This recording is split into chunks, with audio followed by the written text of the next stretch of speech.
Hi guys, and welcome again to another Healing Vibe Q&A. We're going to talk about this week, we're going to talk about the 3 main mistakes that smart pregnant women are doing during the coronavirus that not a lot of people are talking about. Maybe in my group that I follow and that we're all in this, industry, maybe do talk about, but not a lot of people are talking about this. So if you guys don't know who I am, my name is Stephanie Rodriguez. I've been working with women professionally for 10 years, been a mother of 6 children, and I've been having the opportunity to support and provide a full spectrum doula support, a full spectrum women health coaching support, and holistic emotional healing. So now let's dive into this. The 3 mistakes that smart mamas are doing during the coronavirus that not a lot of people are talking about. A lot of things are changing. Every single day we're getting new updates, maybe on a weekly basis, daily basis, depending on where you're going and your sources. And a lot has changed, right? So let me know, have you felt it? Are you feeling affected by all these changes? Every day there's something going on, especially within a week, and we tend to do 2 things, right? We tend to fight, right? When we stress out, when so many things are coming our way, we tend to flight, right? And fight. And we could fight by bringing all this fear and panic and stress all over with us and, panic and grab things. And we're going to, tend to overstock ourselves because we're scared, right? Or we tend to freeze.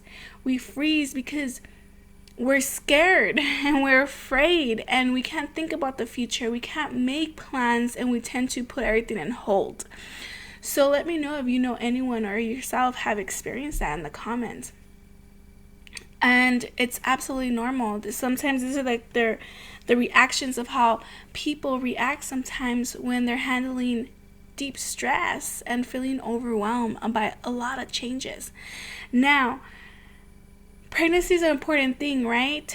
Our immune system, when we get pregnant, tend to lower and weaken because our body is trying to create another being, another baby. And that's going to be a different DNA, right? The baby's going to create its own genetics. Of course, combination of the parents, having a baby growing is something foreign in a sense to our own body. And so our body tends to, our immune system to go down a little bit. And so this is where the scarcity comes, because in other history of other diseases like the SARS and the MERS, right? All of those were really severely not as great in how it's treated mamas who are expecting.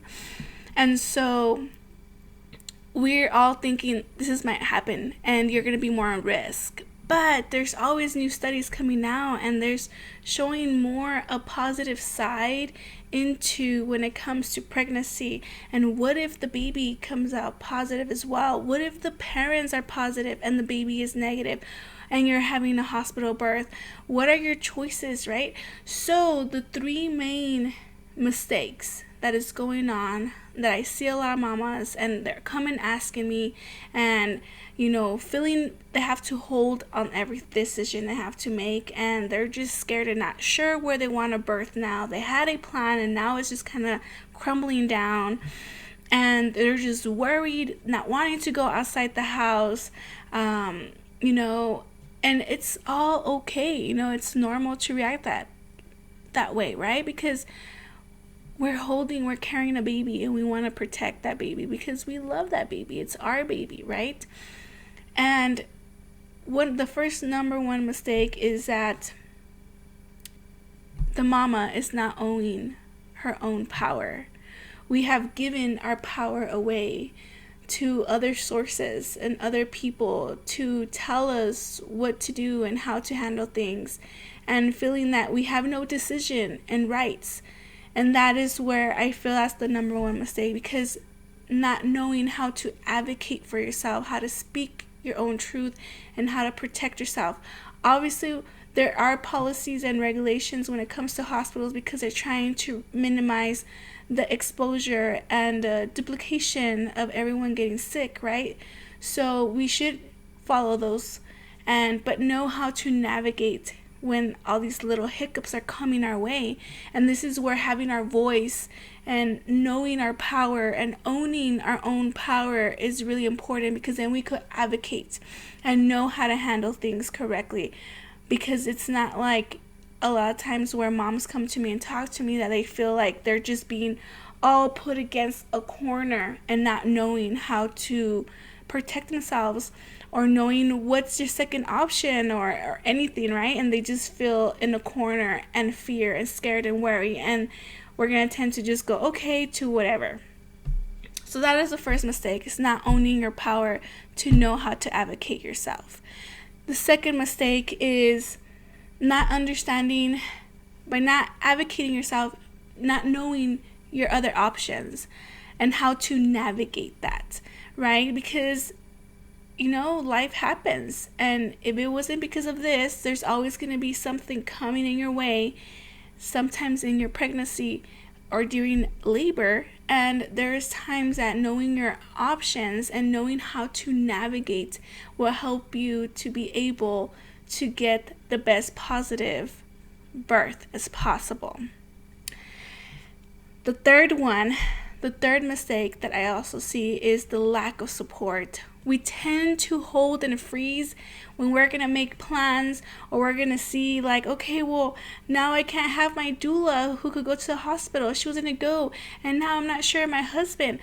And, and we're all fighting. There's a lot of doulas here in different states, and I'm one of them, that are going and talking to politicians, emailing, trying to call them, and trying to change that, to give that an exception. Because, again, having that power, owning your own power, and trying to advocate for yourself, right? But again, going back to the third mistake is that the lack of support. We tend to remove all this support, and we feel that we're just facing this wall and not knowing what to take, because again, not knowing how to advocate and not knowing your options. And this is where the lack of support comes as well. There is also virtual support, virtual doula support, and there's different ways how you could prepare yourself and how to take charge of that and how to navigate that as well, that option, just in case if you already have a doula, or you were thinking to get a doula, or maybe you are thinking to get a doula. That is going to help you to know that there is that option, and it's very effective as well, because I know those nurses in the hospital, they're not happy that you can't have two people there or one people there. They want you to have that support, but they're also, again, fear and scared and trying to minimize that risk. And those nurses want you to have the best outcome in your birth as well, and they will do as much as possible to help you. So if there is a such thing where doula and nurses, and you know how to speak and communicate and create this beautiful environment, I bet you anything that nurse will be able to help you what you need physically. Okay, so wrap up. If you're barely joining in right now, I highly suggest you go back to the video and to know all three of the mistakes that I feel that moms are doing right now, especially pregnant women, and you can know and start owning your power again. Now, another thing I wanted to make an announcement before I go. I'm actually doing a free class of how to prepare yourself during your pregnancy for birth during this time with the coronavirus. If you are interested, please like or send me a message so I can send you all the deets, because it's going to happen this Saturday at 10 a.m. Mountain Time.